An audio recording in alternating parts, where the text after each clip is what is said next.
facts and trivia. Appreciate you being here.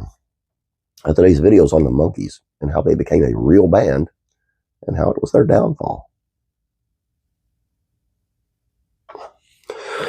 If you were alive in the 60s, you know who the Monkees are. This quartet of talent was originally put together to a fictional television band for the series of the same name. The Monkees as a production was an attempt to capitalize on Beatlemania. It worked. Despite being very much manufactured, the Monkees became one of America's pop music darlings, but they weren't satisfied with being a TV band. The band's members, Mickey Dolenz, Michael Nesmith, Peter Tork, and Davy Jones, became pretty famous through the NBC sitcom. When the series launched in 1966, the band only really contributed lead vocals and very occasional compositions to the music. More or less, they were treated as actors. Pro songwriters and session musicians took on a bulk of recording work during the early years. Eventually, the Monkees got sick of it. 4 members of the Monkees eventually revolted against their music publishers to get full control over the music recording process for the songs featured in the show. They weren't happy with their music publishing company, Harsh Rules, and their conflicts with head of music, Don Kirshner, were getting intense. But by 1967, they finally got what they wanted. The show's producers backed us. David and Win Long, said Michael Nesmith, of their success in going independent.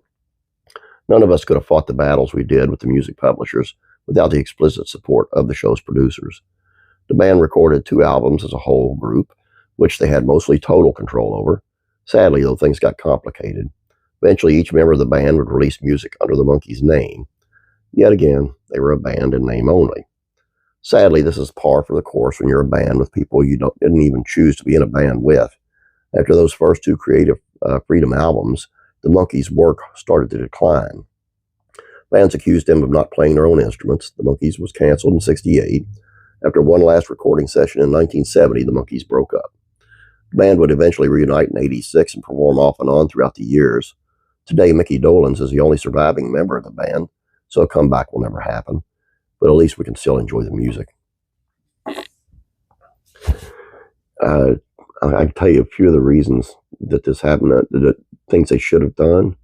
I think they should have played their own instruments, which they wound up doing. But I would have left the producing and the music choices and the stuff to Don Kirshner, because he could pick a hit like nobody's business, and they perform that hit. That's it, and keep the show. And everybody the media is to blame for a lot of this. They don't play their own instruments. They don't play their own instruments. Of course, most people don't in music and bands. Look it up. There are studio musicians on everybody's albums, man. That's just the way it is. It's sad, kind of, because, you're making these millions of dollars and there's they're credited, but kind of uncredited people actually doing the music. But a lot of people, I'll say a lot, okay? No, maybe not everybody, but a lot. And I love the Monkees. They were a real band. I'd love to have seen them in tour. All I got for you guys. Please subscribe if you have not yet. Please like this video. I'd appreciate it. You have a great day.